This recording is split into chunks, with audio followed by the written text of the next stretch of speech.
الحمد لله وكفى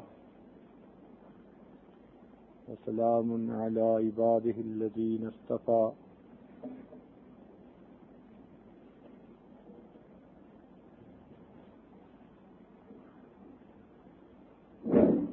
الحمد لله وكفى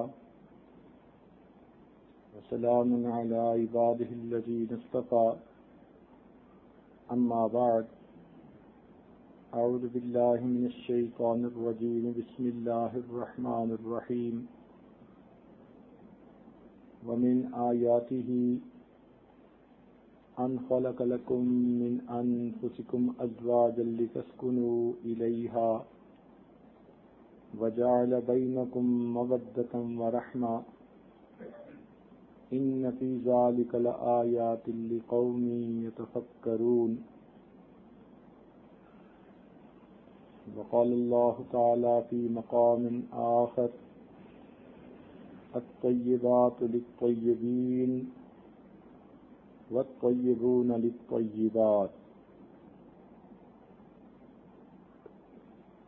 وفي مقام آخر الخبيثات للخبيثين والخبيثون للخبيثات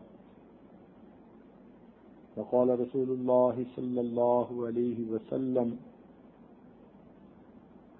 النكاح نصف الإيمان أو كما قال عليه الصلاة والسلام سبحان ربك رب العزة عما يصفون وسلام على المرسلين والحمد لله رب العالمين اللهم صل على سيدنا محمد وعلى آل سيدنا محمد وبارك وسلم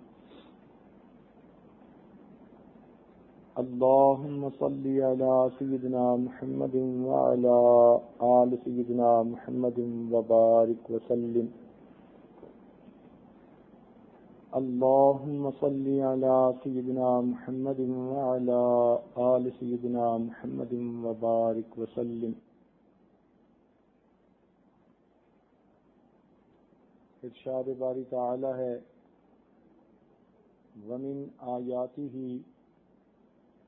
اور اللہ تعالیٰ کی نشانیوں میں سے یہ ہے ان خلق لکم من انفسکم ازواجا کہ تم میں سے تمہارے لیے تمہارا جوڑا بنایا بیویاں بنائیں وجعل بینکم مودۃ ورحمہ لتسکنوا الیہا تاکہ تم ان سے سکون حاصل کرو وجعل بینکم مودۃ ورحمہ اور تمہارے درمیان مودت اور رحمت رکھی گئی ان فی ذلک لآیات لقوم یتفکرون اس میں نشانیاں ہیں اس قوم کے لیے جو سوچتی ہے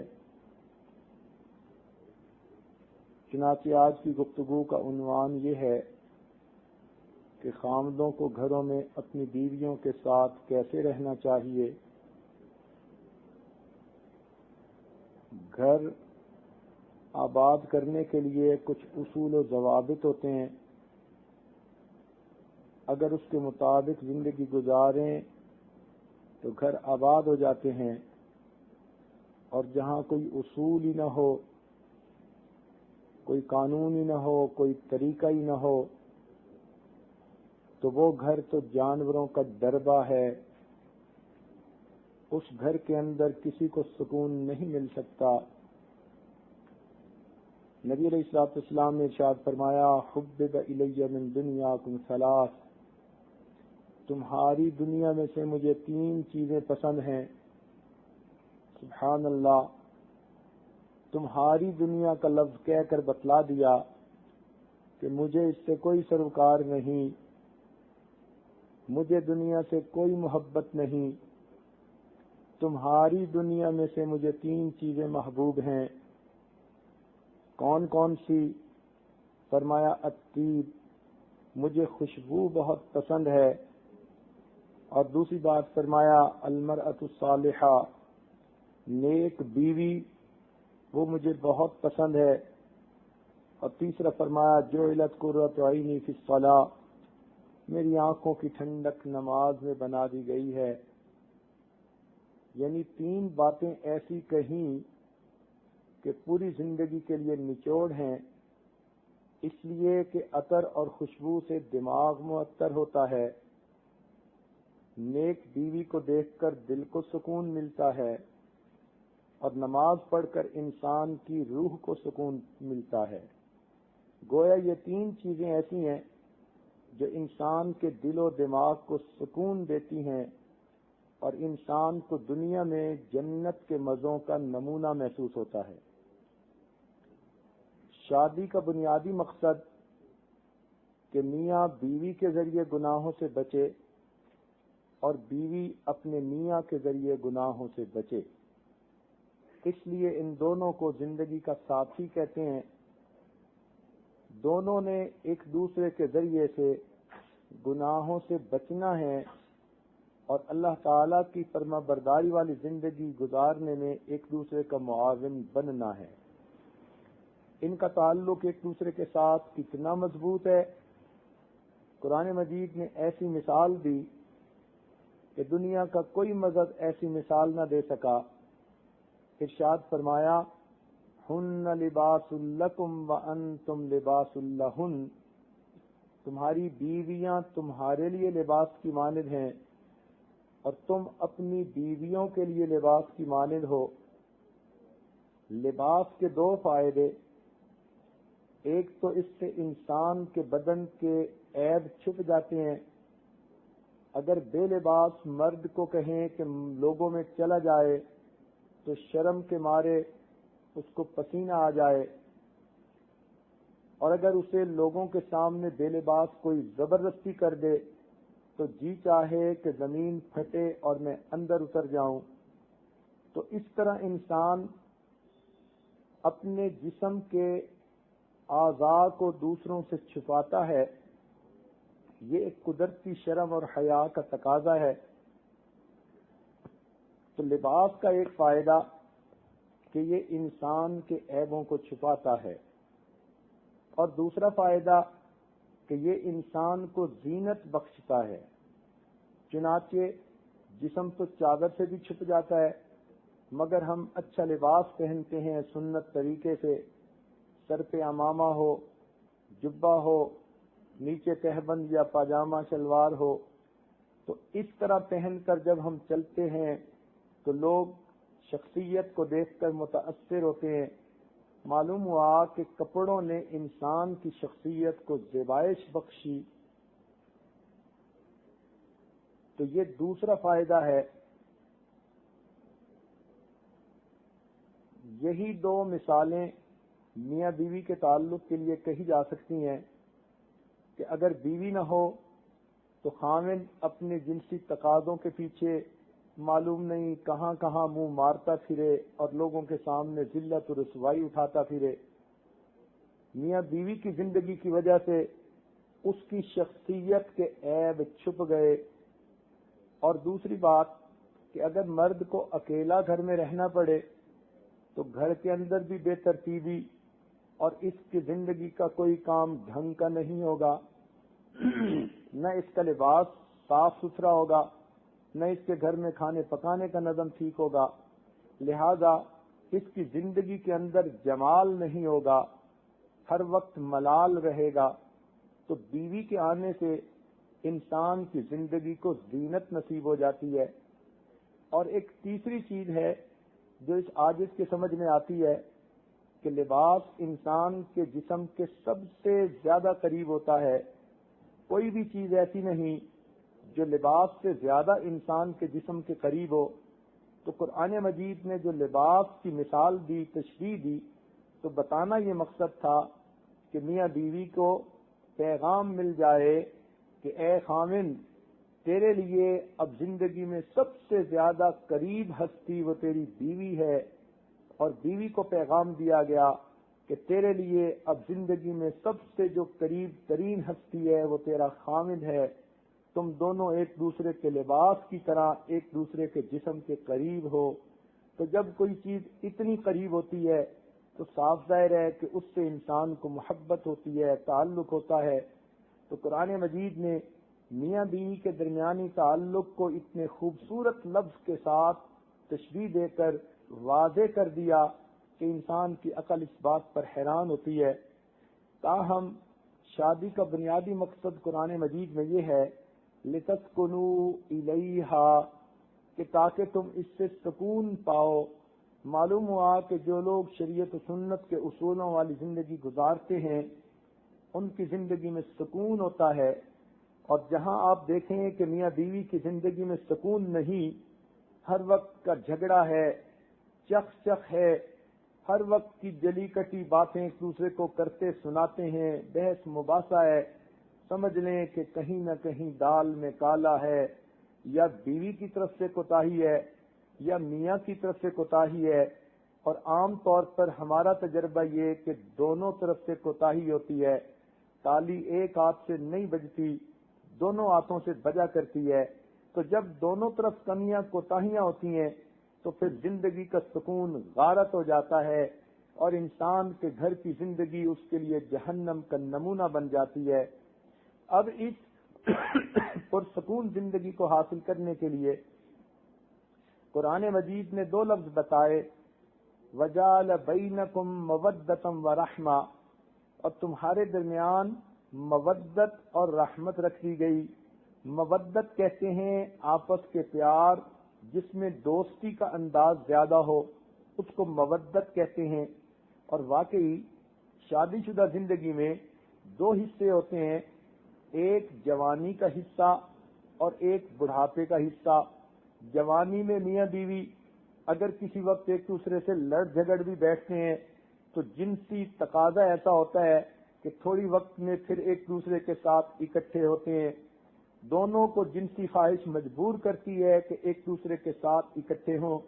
تو معلوم ہوا کہ جوانی کے اندر تو جنسی کشش بھی دونوں کو اکٹھا رکھتی ہے، اس لیے اس میں مودت کا لفظ استعمال کیا، یعنی دونوں میں دوستی کا پہلو غالب ہوتا ہے۔ لیکن جب بوڑھا ہو جاتا ہے انسان تو پھر اس وقت میاں کو بیوی کی ضرورت نہیں، بیوی کو میاں کی ضرورت نہیں، وہ جنسی تعلق یا تو بہت کمزور ہو جاتا ہے یا پھر بالکل ختم ہو جاتا ہے۔ تو جوڑ کے رکھنے والا وہ جو جنسی تقاضا تھا وہ تو ختم ہو گیا۔ اب دونوں میاں بیوی کیسے مل کر زندگی گزاریں گے؟ تو قرآن مجید کا خوبصورت انداز دیکھیے، بلاغت دیکھیے، قرآن مجید کا اعجاز دیکھیے کہ اس کے لیے رحمت کا لفظ استعمال کیا۔ رحمت کا مراد دوسرے کے اوپر شفقت کا ہونا، ترس کھانا۔ کیا مطلب کہ اب تمہاری بیوی نے جوانی تمہاری خاطر لٹا دی، اب وہ بڑھیا ہو چکی ہے، اگرچہ اب تمہاری ضرورت کے قابل نہیں، لیکن اتنا عرصہ تمہاری خدمت وہ کر چکی، آفتہ رال اس کا بھی تو کوئی اس کو صلہ ملنا چاہیے۔ اس لیے قرآن مجید میں رحمت کا لفظ استعمال کیا۔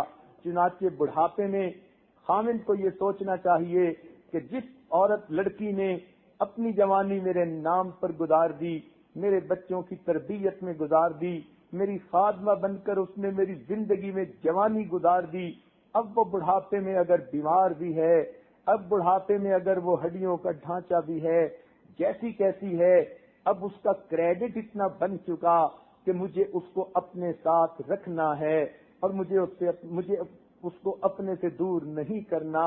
اسی طرح بیوی بھی سوچے کہ خامد نے اپنی ساری جوانی تو میرے اور بچوں کے لیے گزار دی، اب یہ بیماریوں کا مجموعہ بن گیا، مجھے اس کی خدمت اس لیے کرنی ہے کہ اتنا عرصہ اس نے مجھے محبت دی، پیار دیا، شفقت دی، لہذا یہ رحمت، یہ ترس کا پہلو جب ایک دوسرے پر غالب ہوگا تو پھر بڑھاپے میں بھی دونوں آپس میں محبت ہوگی۔ بڑھاپے میں انسان کو نسیان کا مرض ہو جاتا ہے، بڑھاپے میں انسان ذرا جلد بازی طبیعت میں آ جاتی ہے، غصہ زیادہ ہو جاتا ہے، لیکن جب ایک دوسرے کے اوپر رحمت اور شفقت کا معاملہ غالب ہوگا پھر ایک دوسرے کی غلطیوں سے درگزر کرنا آسان ہوگا۔ باوجود اپنی کمی کوتاہیوں کے اور بڑھاپے کی بیماریوں کے میاں بیوی بڑھاپے میں بھی محبت بھری زندگی گزاریں گے۔ تو دین اسلام کا حسن دیکھیے کہ ازدواجی زندگی میں دو لفظ استعمال کیے، مودت کا تعلق جوانی کی زندگی کے ساتھ ہے، اور رحمت کا تعلق بڑھاپے کی زندگی کے ساتھ ہے۔ بہرحال ہم اگر قرآنی تعلیمات کو اپنی مشعل راہ بنائیں گے تو یقیناً ہمیں قبر میں جانے تک اللہ تعالی سکون کی زندگی عطا فرمائیں گے۔ سنیے، اللہ رب العزت نے حضرت آدم علیہ السلام کو تو مٹی سے بنایا، لیکن جب اماں حوا کو پیدا کیا، روایات میں آتا ہے کہ حضرت آدم علیہ السلام کی پسلی سے ان کو نکالا، گویا عورت کو اللہ تعالیٰ نے مرد کی پسلی سے نکالا۔ اس میں بھی ایک میسج ہے کہ یہ میاں بیوی کے درمیان ایسا تعلق ہے، ہم نے عورت کو تمہاری پسلی سے نکالا، پاؤں سے اس لیے نہیں بنایا کہ تم اسے پاؤں کی جوتی نہ سمجھ لینا، سر سے اس لیے نہیں بنایا کہ تم اس کو سر پہ نہ بٹھا لینا، ہم نے اسے پسلی سے بنایا ہے اور یہی تمہارے دل کے سب سے زیادہ قریب ہے۔ لہذا اے خامن، تم اپنی بیوی کو دل کے قریب رکھنا، تمہاری زندگی اچھی گزر جائے گی۔ اللہ رب العزت نے انسان کو محبت بری زندگی گزارنے کا حکم دیا، چنانچہ یہ شادی شدہ زندگی اسلام کے نزدیک عبادت ہے۔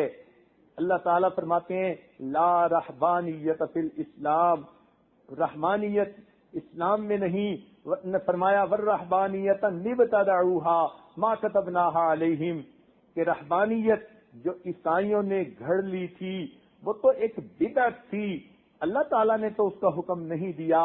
رہبانیت یہ تھی کہ لوگ کہتے تھے شادی شدہ زندگی اللہ کی معرفت کے راستے میں رکاوٹ ہے، لہذا مرد تو عیسیٰ صفت بن کے رہیں، عورتیں ننز بن کے رہیں، ساری زندگی شادی نہ کریں تاکہ اللہ کی معرفت میں رکاوٹ نہ ہو۔ اسلام نے آ کر بات کو کھول دیا کہ نہیں، یہ تو من گھڑت بدعت ہے، شادی اللہ تعالیٰ کے تعلق میں رکاوٹ نہیں ہوتی۔ اے لوگوں، غاروں میں جا کر تم اللہ رب العزت کو نہیں پا سکتے، اللہ تعالیٰ کو جو راستہ جاتا ہے وہ جنگلوں اور غاروں سے ہو کر نہیں جاتا، ان گلی کوچوں بازاروں سے ہو کے جاتا ہے۔ تم اپنے گھروں میں اپنی بیویوں کے حقوق ادا کرو گے تو پھر اللہ تعالیٰ کا قرب پالو گے۔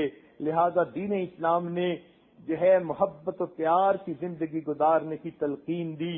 آج کفر کی دنیا میں لو میرج کا لفظ بہت عام ہے، وہ لوگ شادی سے پہلے ہی ایک دوسرے کے ساتھ جنسی تعلقات اختیار کر لیتے ہیں، لیو ٹوگیدر کرنا شروع کر دیتے ہیں۔ شریعت نے، اسلام نے اس کو 100% حرام قرار دے دیا اور فرمایا کہ اسلام میں لو میرج کا تصور نہیں بلکہ لو آفٹر میرج کا تصور ہے۔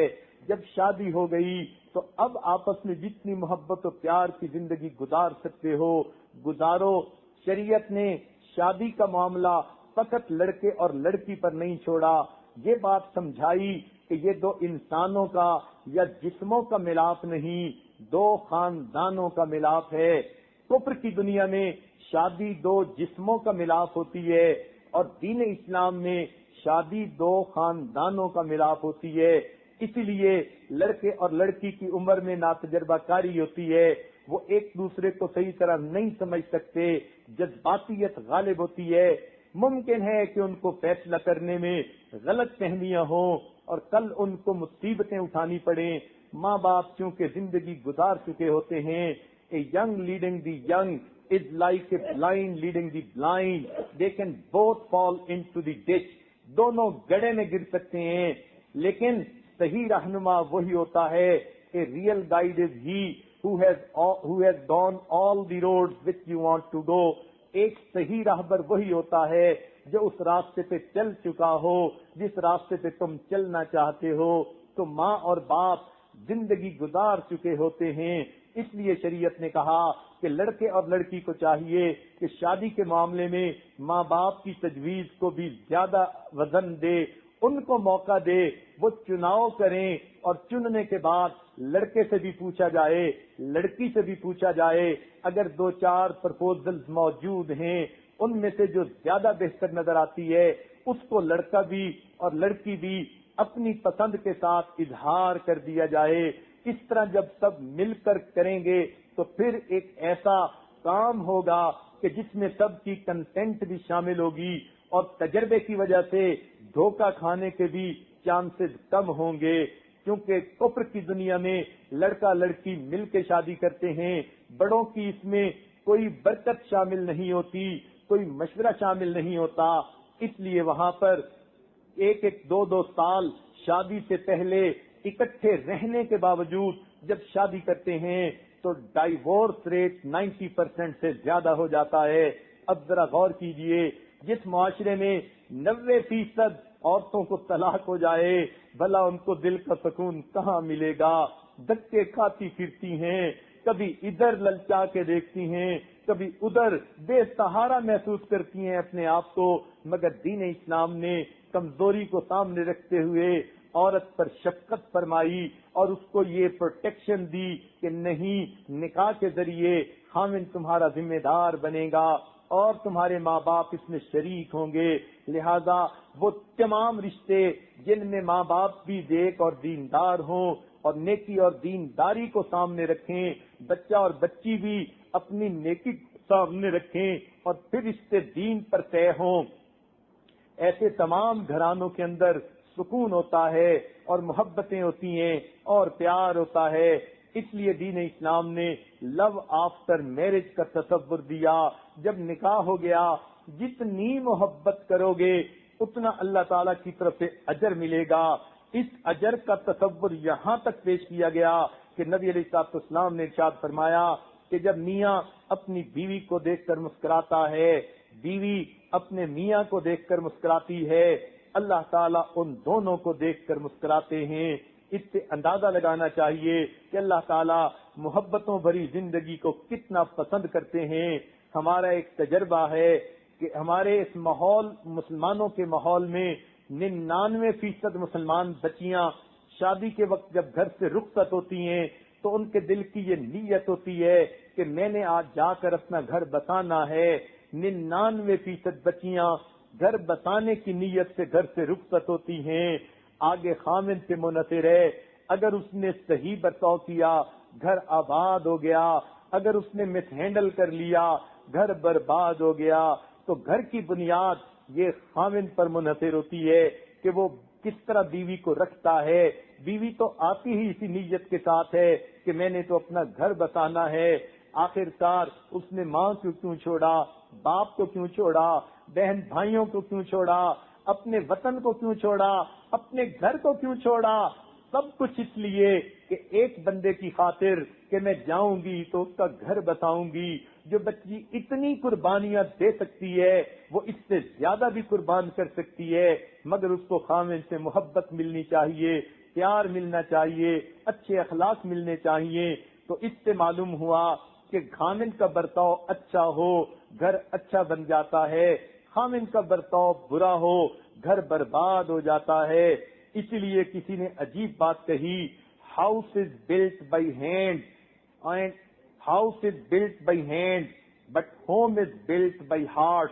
جب اینٹیں جڑ جاتی ہیں مکان بن جایا کرتے ہیں، لیکن جب دل جڑ جاتے ہیں گھر آباد ہو جایا کرتے ہیں۔ تو خامن کو چاہیے بیوی کو جو گھر لے کے آیا اب دل کو جوڑے اور اپنے گھر کو آباد کرے۔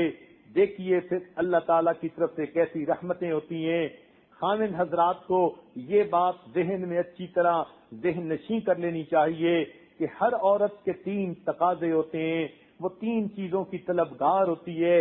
اسے اپنی ازدواجی زندگی میں 3 چیزوں کی ضرورت ہوتی ہے، یعنی ہر شادی شدہ عورت کی 3 ڈیمانڈز ہوتی ہیں۔ ان میں سے پہلی ڈیمانڈ اس کی پروٹیکشن ہوتی ہے، اس لیے وہ گھر بار چھوڑ کے آ جاتی ہے۔ اب جہاں آتی ہے وہ تو خاوند کی وجہ سے آتی ہے، وہاں اس کو پروٹیکشن چاہیے، اپنی جان کی پروٹیکشن، اپنی عزت کی پروٹیکشن، اپنے ایمان کی پروٹیکشن، اس کو پروٹیکشن چاہیے۔ کوئی ایسی جگہ ہو، سر چھپانے کی جگہ اس کے پاس ہو، وہ اپنے گھر میں اپنے بچوں کے ساتھ محفوظ رہ سکے، اس کا خاوند اس کی حفاظت کر سکے۔ اگر اس عورت کو پروٹیکشن کی سینس مل گئی تو اس کی ایک ڈیمانڈ پوری ہو گئی، اور یہ اس کا جو ہے فطری تقاضا ہے۔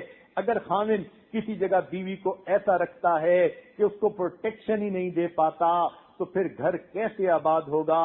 لہذا عورت کو پروٹیکشن ملنی چاہیے، اور اس کا یہ بھی ہوتا ہے کہ وہ بھی انسان ہے. یہ نہیں کہ اچھی باتیں ہوئیں تو تب تو ٹھیک ہے، ذرا سی غلطی ہوئی ہم تمہیں اکھاڑ کے پھینک دیں گے جیسے کسی مرجھائے ہوئے پودے کو پھینک دیتے ہیں. تو یہ سیلف آف پروٹیکشن اس کے اندر نہیں ہوتی.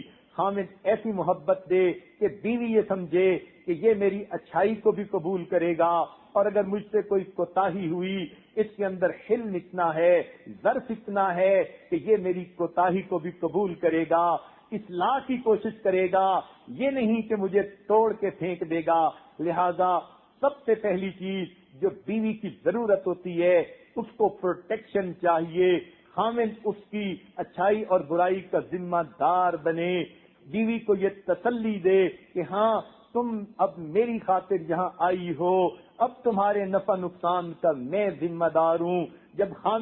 جب خامد کو بیوی یوں محسوس کرے گی کہ یہ میرا سہارا ہے، میرے ساتھ، یہ میرے لیے جو ہے زندگی کا سایہ ہے، مجھے اللہ تعالیٰ نے ایک آسمان کی چھت عطا کر دی اور ایک خامد کے گھر کی چھت عطا کر دی، میں 2 چھتوں میں رہتی ہوں، مجھے اب کیا فکر کی ضرورت ہے.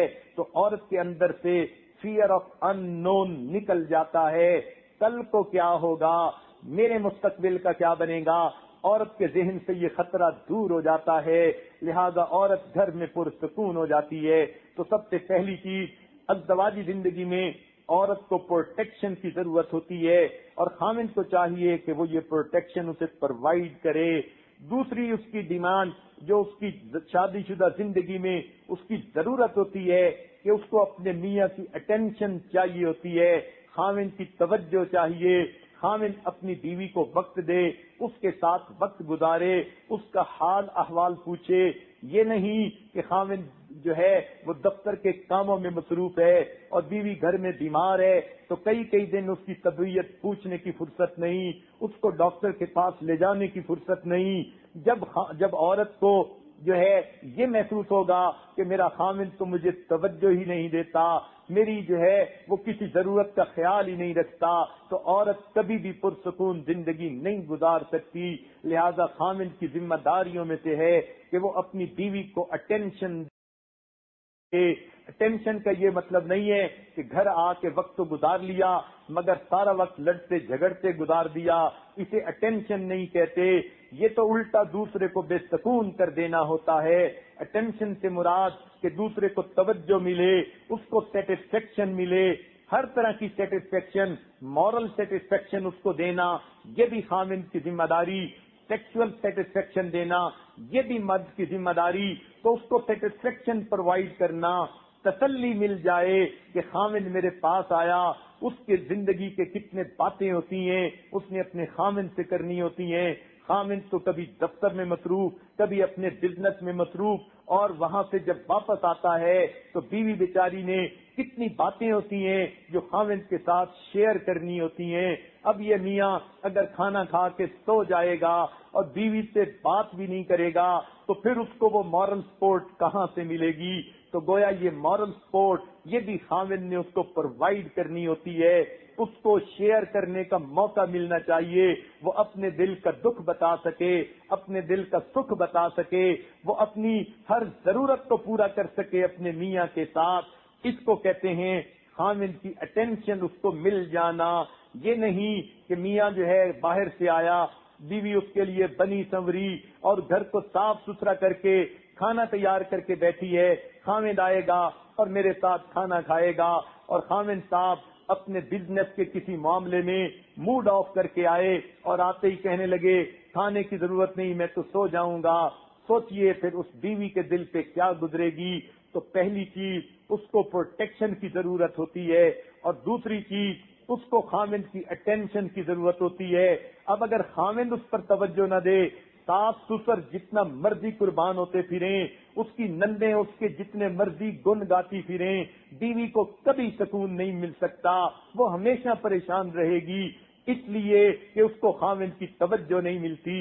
اس لیے کتنی مرتبہ دیکھا کہ اپنے میں رشتہ داریاں ہوتی ہیں، خامند اپنی خالہ کے گھر جاتی ہے، سب لوگ اس کے ساتھ بہت اچھے ہوتے ہیں مگر اس کا میاں کسی بری عادت میں گرفتار ہوتا ہے، ہوش میں ہی نہیں ہوتا، پینے پلانے کے چکر میں ہوتا ہے ایسی عورت کو کبھی بھی سکون نہیں مل سکتا، اس لیے کہ جس کی خاطر وہ گھر چھوڑ کے آئی اب وہی اس کو توجہ نہیں دے پاتا تو پھر اس کو کیسے سکون ملے گا؟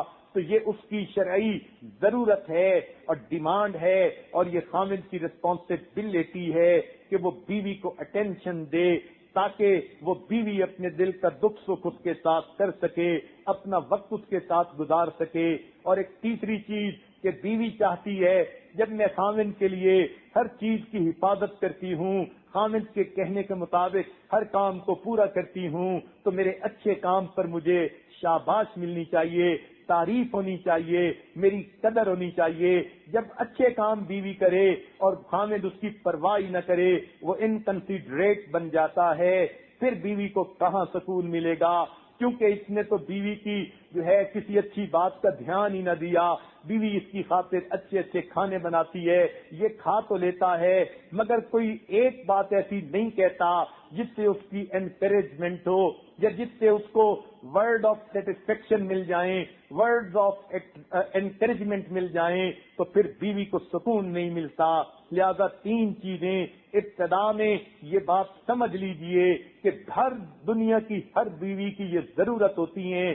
ایک اس کو سینس آف پروٹیکشن ملنی چاہیے، دوسرا اس کو حامل کی اٹینشن ملنی چاہیے، اور تیسرا اس کو اپریسیشن ملنی چاہیے، اس لیے کہ یہ اپریسیشن انسان کی فطرت ہے۔ ہر بندہ اچھا کام کرتا ہے تو چاہتا ہے کہ میرے اچھے کام کو اچھا کہا جائے، تو اگر کوئی اچھے کو اچھا نہ کہے اس کا دل ٹوٹتا ہے۔ اس لیے یہ فطری تقاضا ہے، خامن کو یہ تینوں چیزیں پوری کرنی ہیں، مگر چونکہ دین کا علم نہیں ہوتا اس لیے خامدوں کی طرف سے کوتاہیاں ہوتی ہیں، غلطیاں ہوتی ہیں۔ آج کی اس محفل میں چونکہ خامن کے عنوان سے بتانا ہے کہ خامن کو گھر میں کیسے رہنا چاہیے، اس لیے ابتدا میں 10 ایسی خطرناک غلطیاں بتا دیتے ہیں جو اکثر و بیشتر خامن حضرات کر لیتے ہیں اور جن کی وجہ سے گھر کی زندگی بے سکون ہو جاتی ہے۔ خامن حضرات تک اگر اس عاجز کی آواز پہنچے، وہ اس کو توجہ سے سنیں، دل کے کانوں سے سنیں اور اس کو اپنے پلے باندھ لیں۔ سب سے پہلی بات کہ خامن کو چاہیے اپنی بیوی کو کبھی بھی نظر انداز نہ کرے۔ یہ عام طور پر نوجوان بچوں کی عادت ہوتی ہے، اول تو گھر میں آتے دیر سے ہیں، اگر آ بھی جاتے ہیں ادھر ادھر کے کاموں میں مصروف رہتے ہیں، بیوی کو وقت نہیں دیتے، اگر اس کو نظر انداز کر دیتے ہیں، محفل میں بیٹھیں گے، لوگوں کو توجہ دیں گے، بیوی کی طرف دھیان نہیں ہوگا۔ اگر رشتہ داروں کی عورتیں آ گئیں ان کے ساتھ بڑے خوشی سے باتیں کریں گے مگر بیوی کے ساتھ بات کرنے کی فرصت نہیں۔ یاد رکھیے خامن جو ہے یہ بہت بڑی خطرناک غلطی کرتا ہے، اپنی بیوی کو اگنور کر رہا ہوتا ہے۔ اس کے اوپر آپ نے کتنی حکایتیں سنی ہوں گی، کتنی باتیں سنی ہوں گی کہ اپنی جوانی کے نشے میں وہ یوں سمجھتا ہے یہ تو اب ہے ہی بیوی، اب اس کو جو ہے توجہ دینے کی یا محبت دینے کی کیا ضرورت ہے۔ یہ بہت بڑی غلطی ہوتی ہے، لہذا بیوی کو کبھی بھی نظر انداز نہیں کرنا چاہیے۔ بلکہ لطیفہ مشہور ہے کہ خامد بیٹھا کتاب کا مطالعہ کئی گھنٹوں سے کر رہا تھا، بیوی بیچاری آگے پیچھے طواف کرتی پھر رہی تھی، کبھی تو ہماری طرف بھی محبت کی نظر اٹھا کے دیکھ لے، مگر خامد کو کام سے فرصت نہیں تھی۔ چنانچہ جب اس نے دیکھا اب تو سونے کا وقت بالکل ہی قریب آ گیا اور اس کی تو آنکھیں ہی بند ہو رہی ہیں، تو بیوی قریب آئی اور آ کر کہنے لگی کاش میں بھی کوئی کتاب ہوتی، اتنے گھنٹے آپ مجھے بھی بیٹھ کے دیکھتے رہتے۔ اب خامد نے بیوی کی طرف دیکھا اور کہنے لگا ہاں تمہیں تو کوئی ڈائری ہونا چاہیے تھا تاکہ ہر سال میں ڈائری کو بدل لیا کرتا۔ اب اگر خامد کی سوچ ایسی ہوگی سوچئے پھر جو ہے بیوی کو کہاں سکون ملے گا۔ تو سب سے پہلے کہ بیوی کو کبھی بھی نظر انداز نہیں کرنا چاہیے۔ اگر دوسروں کے ساتھ محبت و پیار سے باتیں کرتا ہے محرم عورتوں سے تو بیوی تو ان سے بھی زیادہ محبت و پیار کی مستحق ہے، اس سے بھی محبت کی باتیں کرنی چاہیے۔ بلکہ ایک کسی کافر نے اپنے ماحول کے اندر یہ بات کہی کہ جس پیار کی نظر سے خامد اپنے ہمسائے کی لڑکی کو دیکھ لیتا ہے، اگر کبھی اس نظر سے ایک مرتبہ دن میں ایک بار اپنی بیوی کو دیکھ لے تو اس کا گھر کبھی برباد نہیں ہوگا۔ تو معلوم ہوا کہ خامد کو چاہیے اپنی بیوی کو نظر انداز کبھی بھی نہ کرے، اس کو بھرپور توجہ دے، اس کو محسوس کروائے کہ نہیں، میرے نزدیک تم بہت کچھ ہو، میرے دل میں تمہارے لیے بڑی جگہ ہے، بڑا مقام ہے، تو یہ بیوی کو سیٹسفیکشن مل جاتی ہے۔ تو یہ خطرناک غلطی انسان کبھی نہ کرے کہ بیوی کو نظر انداز نہ کرے۔ کئی خاوند آپس میں بیٹھ کے باتیں کرتے ہیں، اور جی میں نے تو کبھی بیوی کو کوئی ویلیو ہی نہیں دی، وہ پرلے درجے کے بے وقوف ہوتے ہیں، ان کو شریعت کا پتہ ہی نہیں ہوتا، لگتا ہے شریعت کی ہوا ہی نہیں لگی ہوتی، اس لیے وہ کہتے ہیں ہم تو اپنی بیوی کو نظر انداز کرتے ہیں۔ یہ پہلی خطرناک غلطی۔ اور دوسری خطرناک غلطی یہ کرتے ہیں کہ بیوی کے سر پہ ہر وقت تلوار طلاق والی لٹکا دیتے ہیں۔ ذرا سی کوئی بات ہوئی، میں تمہیں فیصلہ دے دوں گا، میں تمہیں گھر پہنچا دوں گا، تم کیا سمجھتی ہو، مجھے کئی رشتے ملتے ہیں، میں تمہیں جو ہے چھوڑ دوں گا۔ یاد رکھنا، جس خامن نے بیوی کے سر پہ طلاق کی تلوار لٹکا دی، اب اس بیوی کو کبھی سیٹسفیکشن نہیں ہو سکتی۔ خامن تو ایک دفعہ کہہ کے چلا گیا میں تمہیں طلاق دے دوں گا ورنہ، اور وہ تو نہیں سوچتا کہ بیوی کے ذہن کے اندر کیا طوفان مچ گیا۔ اس کو جو ہے اب بے سہارا اپنی ذات نظر آنے لگ گئی۔ اب وہ بیٹھ کے سوچتی رہتی ہے اگر یہ بندہ مجھے چھوڑ ہی دے تو میرا بنے گا کیا۔ اب وہ کیا کرتی ہے، یا تو پھر والدین سے اپنی ایکویشن اور پکی کر لیتی ہے، ان کو اپنی ہر بات میں رازدار بناتی ہے۔ اگر مجھے خامد کبھی دھکا دے دے، کم از کم میں اپنے ماں باپ کے پاس تو چلی جاؤں، کیونکہ اب اس کو سینس آف پروٹیکشن نہیں رہی۔ یا کبھی وہ یہ سوچتی ہے کہ اگر خامد مجھے چھوڑ دے میں کیا کروں، چنانچہ وہ کہے گی اچھا میں جاب کر لوں گی، ماں باپ کے گھر تو جا نہیں سکتی، اس لیے مجھے اپنے آپ کو جو ہے سنبھالنا ہے، لہذا اب اس کے ذہن میں شیطان الٹی سیدھی باتیں ڈالے گا، تم اس طرح اپنے آپ کو سپورٹ کر لینا، تم اپنا تعلق فلاں سے بھی رکھو فلاں سے بھی رکھو۔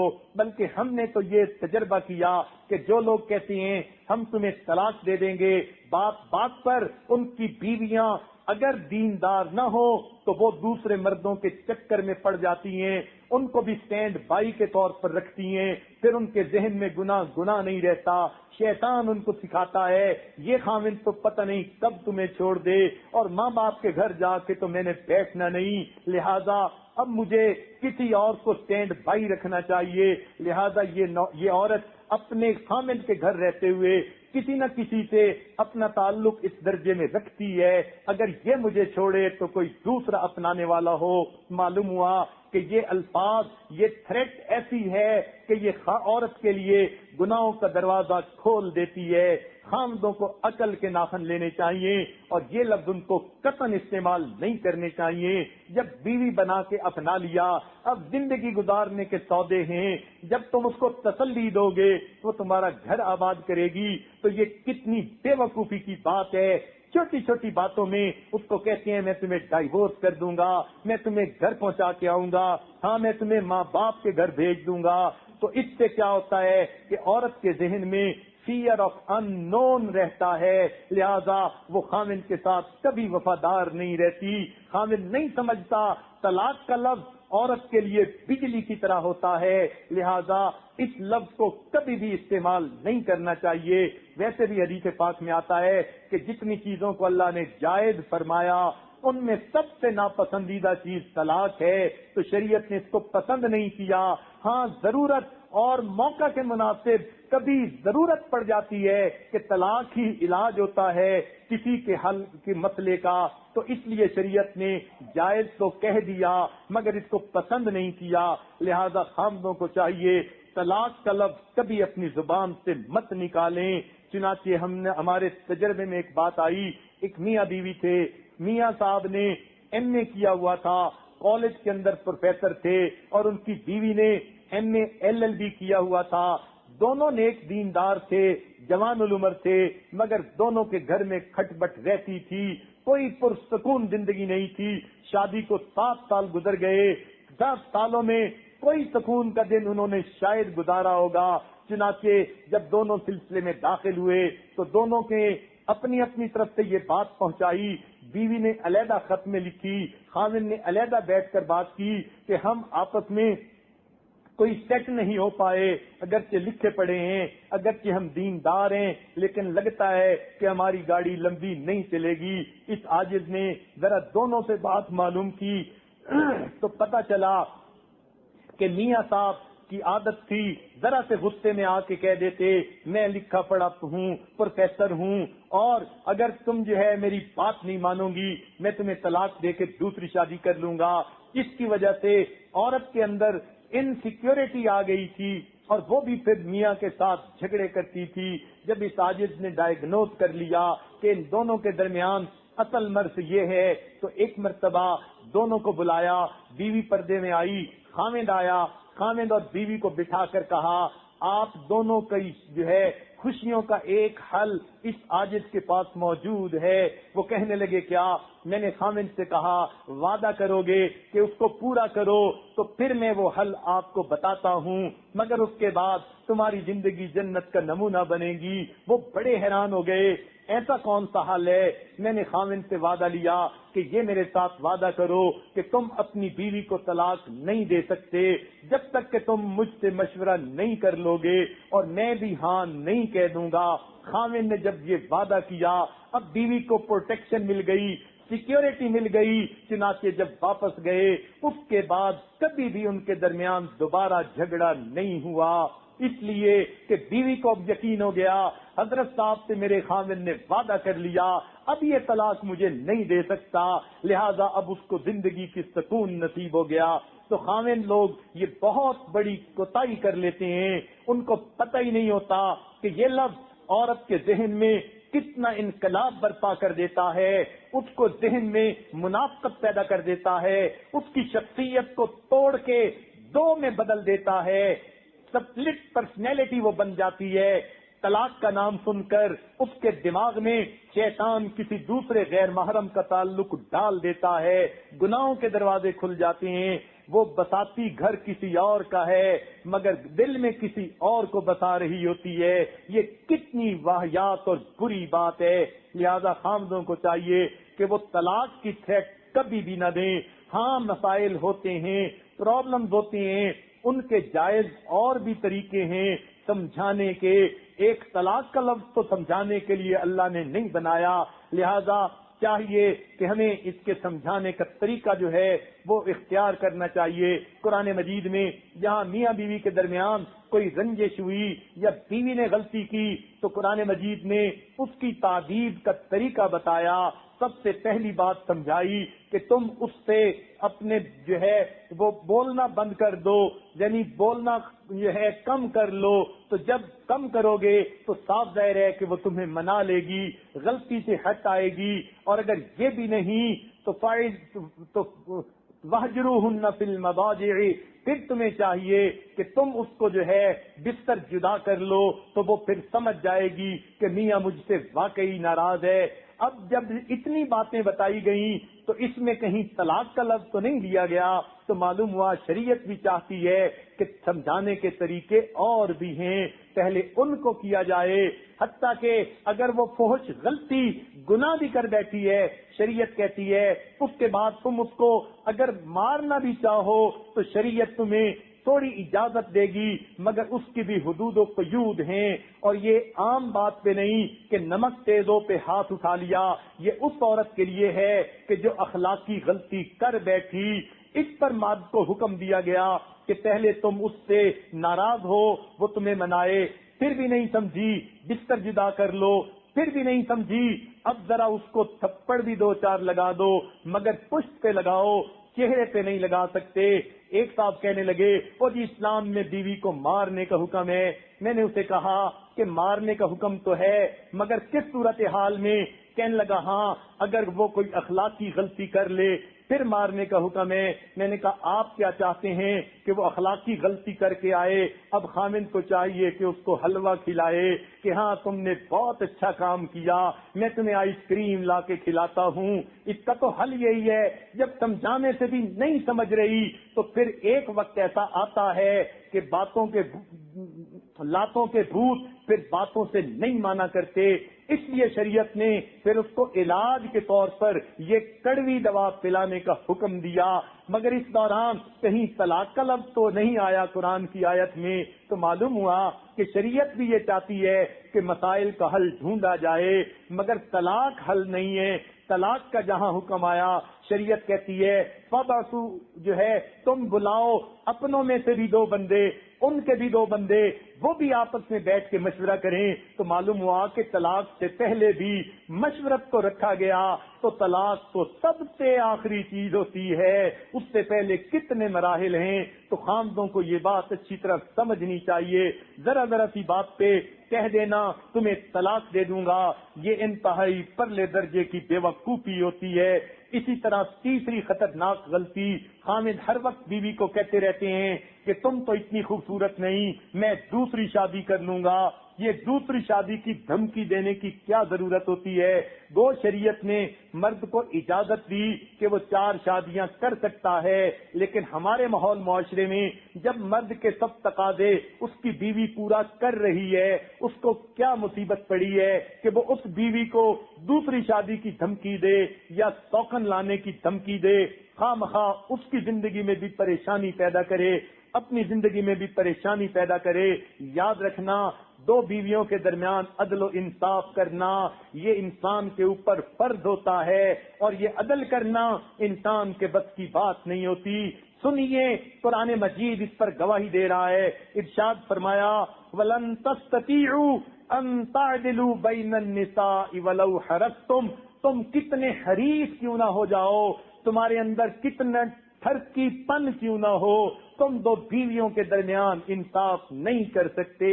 تو جب شریعت کہتی ہے تم انصاف کر ہی نہیں سکتے، کمزور ہو، تو پھر اتنا بڑا بوجھ کیوں لے کر قیامت کے دن اللہ کے حضور جاؤ گے؟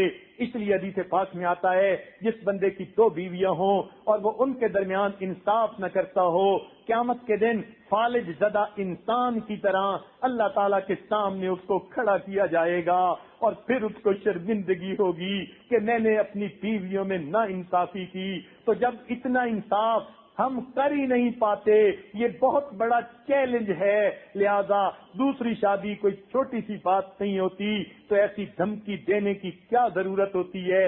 اس عاجز نے امریکہ کی ایک کمیونٹی میں بعض بیویوں کی طرف سے یہ باتیں سنی، خاوند ہم پر توجہ نہیں دیتے، ان کو خوب سے خوب تر کی تلاش رہتی ہے، اور یہ نیک لوگوں کی باتیں تھیں جو سلسلے میں بیٹھ تھے۔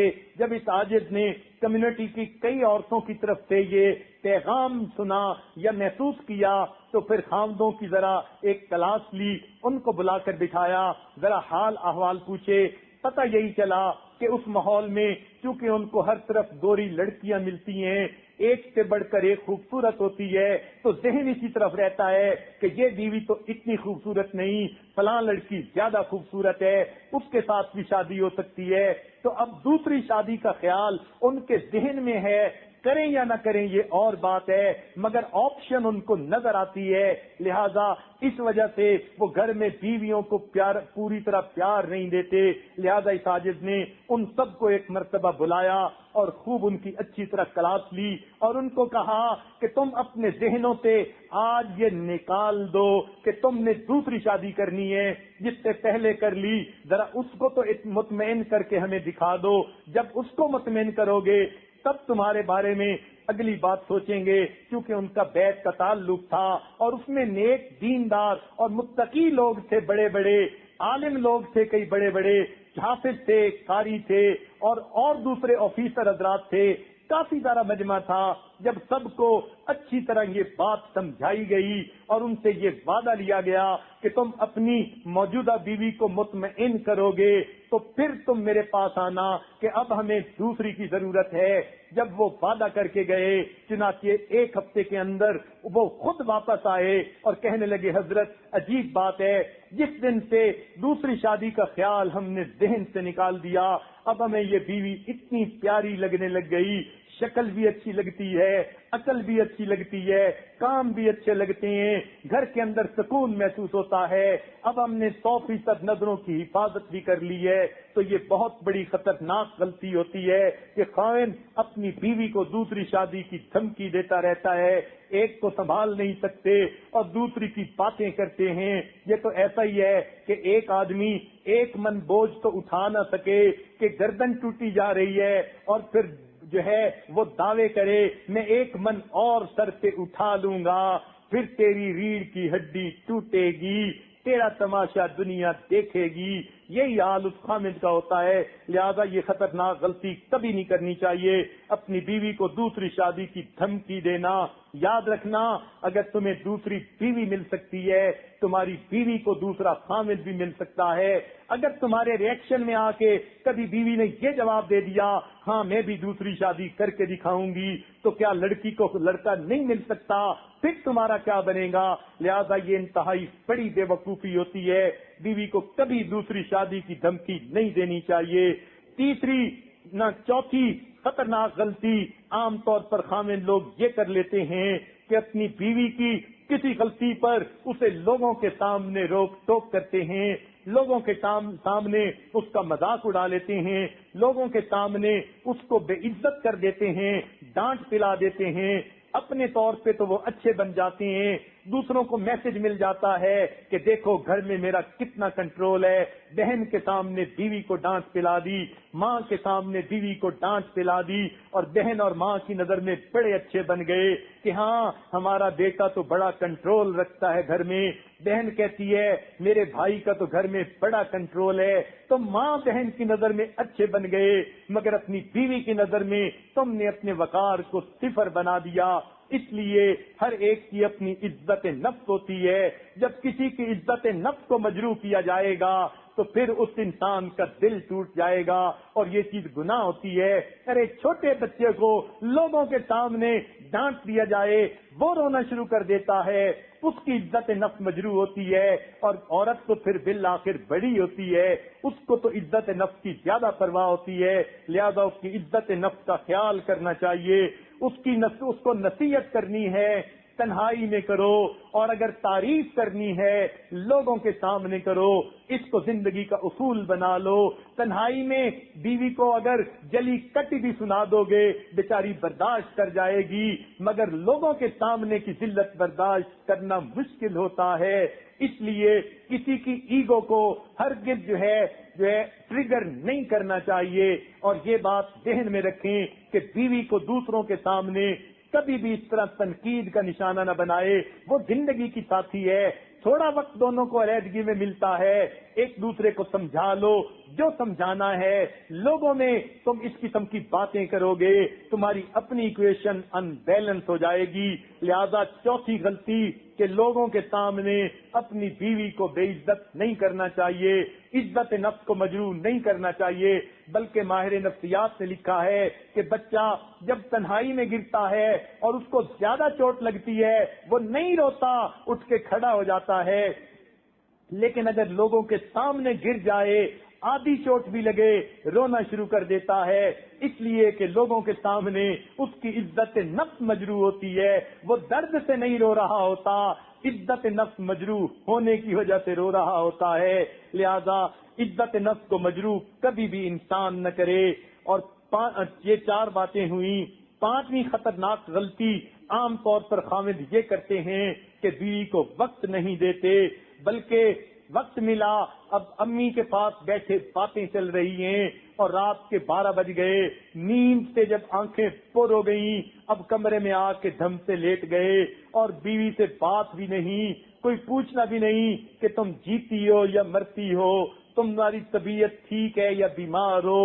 اب ایسا اگر خامن بیوی کو وقت ہی نہیں دے گا تو صاف ظاہر ہے کہ یہ بہت بڑی غلطی ہے، یہ اس کا شرعی تقاضا ہے کہ بیوی کو وقت ملے خامند کا، لہذا وقت دینا چاہیے۔ کچھ نوجوانوں میں یہ عادت ہوتی ہے دوستوں کی محفل کی زینت بن کے بیٹھ جاتے ہیں اور رات کو 12-1 بجے گھر آنے کی عادت ہوتی ہے. یہ لوگ اپنے گھر کو اجاڑ بیٹھتے ہیں, دوستوں کی محفل کو سنوار بیٹھتے ہیں, تو بھلا کیا فائدہ اس کا؟ لہذا بیوی کو وقت دینا چاہیے. کئی گھر میں آ تو جلدی جاتے ہیں لیکن بہن بھائیوں میں بیٹھے ہیں یا کسی یعنی ماں کے پاس بیٹھے ہیں, والد کے پاس بیٹھے ہیں, دوسرے افراد خانہ کے پاس بیٹھے رہتے ہیں مگر بیوی کو وقت نہیں دیتے. یہ چیز بالآخر جو ہے جھگڑے کا ذریعہ بنتی ہے. یہ بیوی کا بنیادی وقت ہے, حق ہے کہ خامند اس کو وقت دے. کئی مرتبہ